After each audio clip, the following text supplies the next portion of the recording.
बतख ने चोंगा निकालकर और घोड़ा साला उठ खड़ा हुआ और स्टार्टिंग गन चलाया तो वह दौड़ पड़ा। फिर अचानक याद आया, बतख ने उसे काठी पहनने को कहा।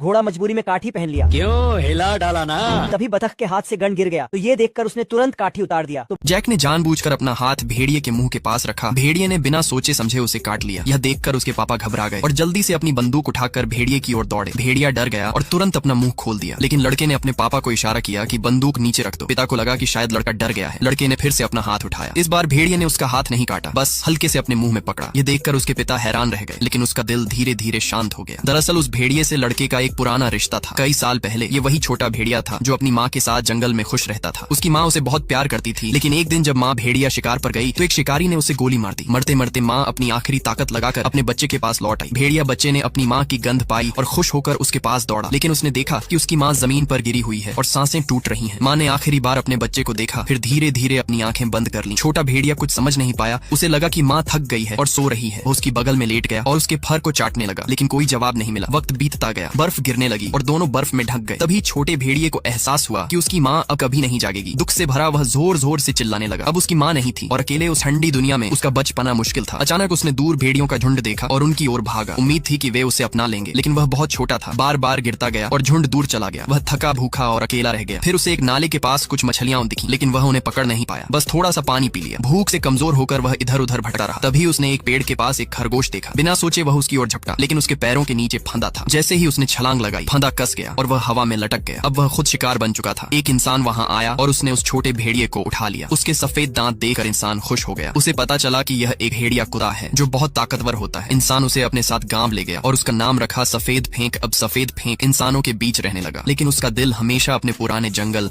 और माँ को याद करता